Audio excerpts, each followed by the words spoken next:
मुश्किल नहीं दुनिया में कुछ भी, तू जरा हिम्मत तो कर, ख्वाब बदलेंगे हकीकत में, तू जरा कोशिश तो कर। जय हिंद everyone. Today on the grand occasion of Independence Day we have with us Mr Shahbaz Ahmed, who himself has been a student of Koshish and has cleared the SSC CGL exam. He is currently working at Ministry of Commerce. He is here to guide us and to take us through his journey and experiences at Koshish and his life beyond. So, मेरा नाम शहबाज अहमद है। मैं कोशिश का ही छात्र हूँ। मैंने यहाँ पर अपनी पढ़ाई 2012 में शुरू की थी और क्लास 10 तक मैंने अपनी पूरी पढ़ाई यहीं से की है और कोशिश के ही पूरे सहयोग से, यहाँ के मार्गदर्शन से आज ये जो मेरा एग्ज़ाम क्लियर हुआ है वो यहीं की ही पूरी मेहनत है जो मैं इस एग्ज़ाम को क्लियर कर पाया। कोशिश के दौरान मैंने जितनी भी सारी चीज़ें सीखी वो बहुत ही हेल्पफुल रही हैं। आज हर एक चीज़ जो सीखते हैं, जो यहाँ पढ़ते हैं, जिस तरीके का यहाँ एनवायरनमेंट रहता है, जैसे हम लोग को पढ़ाया जाता है, सर इतने अच्छे तरीके से कम्युनिकेट करके सब कुछ पढ़ाते हैं। हाँ, जो भी टीचर्स आते हैं नए नए, वो उनके पास इतना एक्सपीरियंस रहता है, सभी अच्छे टीचर रहते हैं, इंजीनियरिंग कॉलेज से आए हुए हैं, तो वो जो कुछ भी बताते हैं वो बहुत ही हेल्पफुल रहता है और बहुत ज़्यादा मदद मिलती है आगे बढ़ने में। सभी रास्ते क्लियर हो जाते हैं।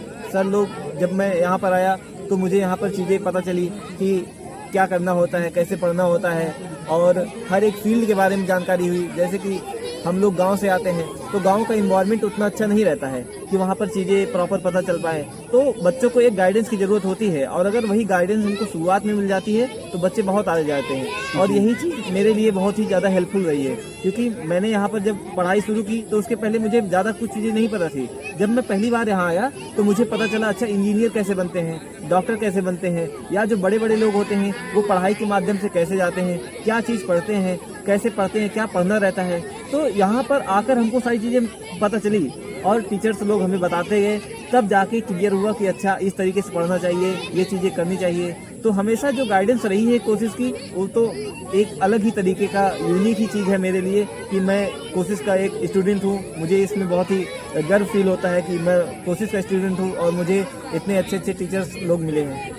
तो आपका बहुत ही फ्रूटफुल एक्सपीरियंस रहा यहाँ पर बहुत अच्छा।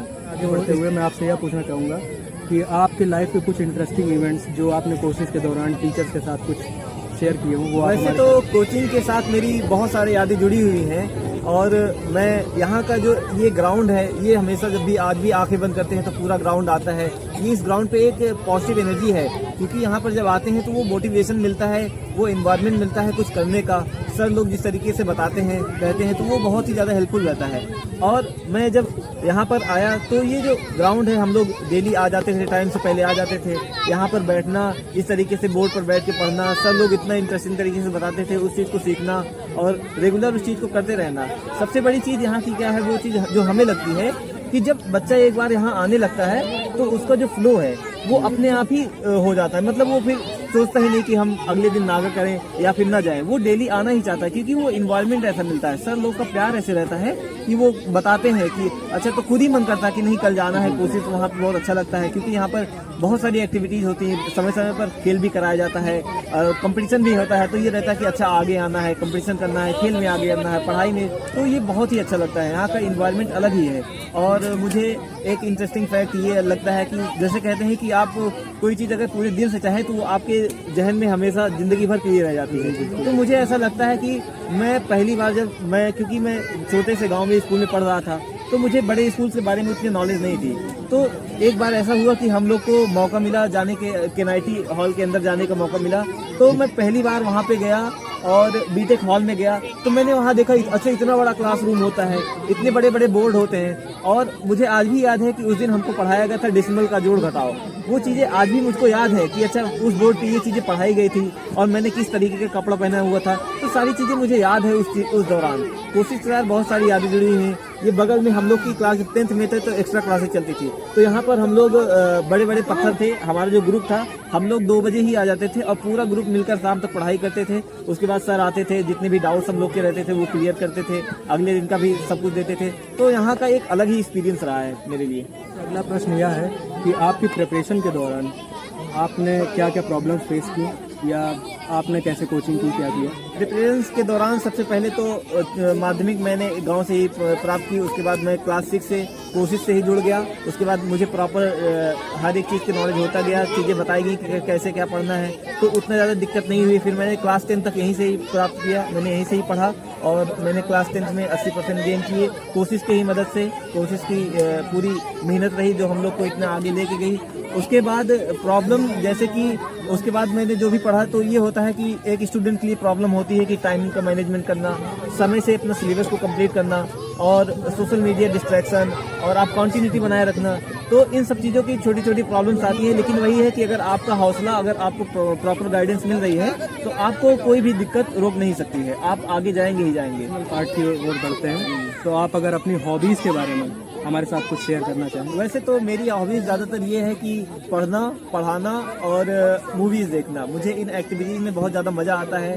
पढ़ाने का शौक तो मुझे कोशिश से ही सीखने को मिला, क्योंकि जिस तरीके से हम लोग यहाँ आते थे और सर लोग आके पढ़ाते थे तो मुझे याद है जब मैं क्लास 7-8 में था इसी तरीके से हम लोग को बताया जाता था, अच्छा कोचिंग ऐसे पढ़ाया जाता है। तो जब मैं यहाँ से अपने घर जाता था तो मैं यही बोर्ड, क्योंकि वो हमको कोशिश से ही प्रोवाइड किया गया था कि आप लोग लेके जाएंगे और जिसकी इच्छा है अपने अपने गांव में इसी तरीके से पढ़ाएंगे। तो जब भी यहाँ पर कोशिश में गर्मियों की छुट्टियां होती थी तो हम लोग क्या करते थे, वही बोर्ड लेके जाते थे और गांव में जा करके वैसे ही बच्चों को पढ़ाया करते थे। तो टीचिंग का जो है शौक वहीं से लगा और आज भी ये मेरी हॉबीज बन गई है लोगों को पढ़ाना। तो सर आपकी फैमिली के बारे में कुछ जानना चाहेंगे कि उन्होंने कितना सपोर्ट किया आपके आगे बढ़ने में और किस प्रकार का व्यवहार उनका है। फैमिली मेरा हमेशा से ही बहुत ज़्यादा सपोर्टिव रही है। मेरे बड़े भैया हमेशा मुझको सपोर्ट किए हैं, वो हमेशा एक गाइडेंस देते रहे हैं। सबसे बड़ी चीज़ थी कि उनका क्या था कि उनका ये चीज़ था कि वो हमेशा चेक करते रहते थे, अच्छा तुम ला के दिखाओ क्या पढ़े हो, कितना पढ़े हो।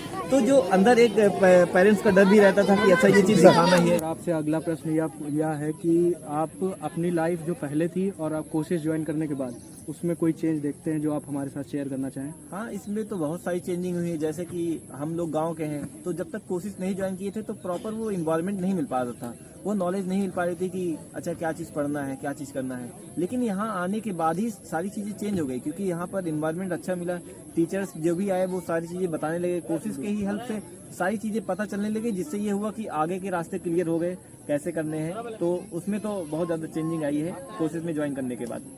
और बाकी आपका टीचर्स से इंटरेक्शन वगैरह से उन्होंने कुछ स्पेशल बताया हो, कोई हाँ, अलग जैसे हॉबीज वगैरह परस्यू करने के लिए? हर एक चीज़, सबसे बड़ी चीज़ है कि यहाँ पर आने के बाद केवल ये नहीं कि हम शिक्षा ही प्राप्त करते हैं, यहाँ पर आने के बाद बहुत सारी चीज़ें सीखने को मिलती है। जो एक बिहेवियर होता है, एक अच्छा इंसान कैसे बनते हैं, कैसे लोगों से इंटरेक्ट करना है, ये सारी चीज़ें यहाँ पे मिली। कैसे बहुत अच्छे से लोगों से बात करनी है, कभी गलत काम नहीं करने हैं, ये सारी चीज़ें तो यहीं से ही सीखने को मिली। आपसे अगला प्रश्न यह है कि आप अपनी लाइफ में मेंटोर किसे मानते हैं और आपकी आने वाली लाइफ से आपके क्या एक्सपेक्टेशंस हैं? मेंटर्स एक हिसाब से कह सकते हैं, मेरे पेरेंट्स जो है मेरे लिए हमेशा से मेंटर रहे हैं और कोशिश टीम पूरा हमेशा से सपोर्ट रही है। और जितने भी टीचर्स उसके आगे जब तक कोशिश में पढ़े, ये यहाँ पर जो भी टीचर्स हैं वो हमारे मेंटर्स हैं। उसके आगे जहाँ भी पढ़े वो सारे टीचर्स हमको हमेशा सुझाव देते रहे, तो यही हमारे मेंटर्स रहे हैं। कि आप हमें कोशिश टीम को क्या सजेशंस देना चाहेंगे कि हम स्टूडेंट्स की और ज़्यादा मदद कर पाएँ? कोशिश टीम को सजेशन एक हिसाब से ये है कि जैसे यहाँ पर है तो यहाँ पर तो बहुत अच्छे से हेल्प हो पा रही है 2-4 गांव के लोगों को, बच्चों को, लेकिन अभी ज़रूरत है ऐसे बहुत सारे बच्चों को जहाँ तक ये शिक्षा नहीं पहुँच पा रही है। तो कोशिश के लिए एक छोटा सजेशन ये है कि जिस तरीके से कोशिश यहाँ चल रही है ऐसे ही इस कोशिश को और भी ब्रांचेस बनाई जा सकें, ताकि हर एक तरफ के बच्चों को, जहाँ के बच्चे पिछड़े हुए हैं उनको ये सारी नॉलेज मिल पाए और वहाँ के बच्चे भी देश को आगे बढ़ाएं, वो बच्चे प्रॉपर नॉलेज ले पाएं और ऊपर उठ सकें। तो आप ये नौकरी ज्वाइन करने के बाद आपकी सरकारी नौकरी है, इसमें कुछ योगदान आप कोशिश में कंट्रीब्यूशन या कुछ इस टाइप के एनजीओ में कुछ करना चाहेंगे? जी, मेरा योगदान हमेशा कोशिश के साथ रहेगा। जो भी ज़रूरत होगी हमेशा हम कोशिश के साथ खड़े रहेंगे। और जिस तरीके से यहाँ पर हमको सिखाया गया है कि लोगों को किस तरीके से हेल्प करनी चाहिए, लोगों को कैसे सजेशन देना चाहिए, कैसे बताना चाहिए, तो वो तो अब अंदर में आ ही गया है, तो वो हमेशा कंटिन्यू रहेगा। और इसी तरीके से हम कहीं भी रहें तो वहाँ के बच्चों को आगे बढ़ाना, ये चीज़ें बताना, ये चलता रहेगा। तो सर से यह पूछना चाहूँगा कि आपकी लाइफ का मोटो क्या है? मेरी लाइफ का मोटो ये है कि जिस तरीके से मैंने शिक्षा ग्रहण की, इतने गांव में रह के मुझे शिक्षा मिली, इसी तरीके से भारत में सभी बच्चों को शिक्षा मिले और सब लोग आगे बढ़ें। कि आप हमारे आज के स्टूडेंट्स को, जो कि छोटे मोटे बच्चे यहाँ पर पढ़ रहे हैं, इनको क्या मैसेज देना चाहेंगे? आज के स्टूडेंट्स को जो कोशिश में आते हैं उनके लिए यही मैसेज है कि वो सबसे पहली चीज़ है कि रेगुलरिटी बनाए रखें, सर लोग जितना भी होमवर्क देते हैं वो डेली करके आएँ और प्रॉपर यहाँ पर आते रहें, करते रहें। यहाँ पर स्किप नहीं करना है। बार बार कई बार बहुत सारे ऐसे बच्चे आते हैं जो आते हैं, कुछ दिन तक करते हैं और वो छोड़ देते हैं, इसके साथ रेगुलरिटी नहीं ला पाते हैं। इस तरीके से मुझे एक एग्जांपल याद है कि जब मैं अपने गांव से आना शुरू किया तो शुरू में मेरे गांव से कुछ बच्चे आना शुरू किए, 5-6 बच्चे आना शुरू किए, लेकिन उन्होंने बीच में स्किप कर दिया, छोड़ दिया, जिससे कि वो उस तरीके का नॉलेज नहीं ले पाए। और मैं रेगुलरिटी बनाए रखा, इसलिए हमेशा आज यहाँ तो आपको इसका फायदा हाँ इसका बहुत ज़्यादा फायदा मिला, रेगुलरिटी बनाने का बहुत ज़्यादा फायदा मिला। इंटरव्यू हमारा अंत करने का समय आ गया है, तो आप कंक्लूजन पार्ट में हमें 2 शब्द जो आप कोशिश के ऊपर बोलना चाहें। कोशिश जिस तरीके से काम करती है ये बहुत ही अच्छी चीज़ है और ये बच्चों के लिए बहुत ज़्यादा हेल्पफुल है। इसी तरीके से कोशिश काम करती रहे, जिससे कि हमारे देश का भविष्य ऊंचा होता रहे और सभी बच्चों को इसका लाभ मिलता रहे। धन्यवाद। जय हिंद।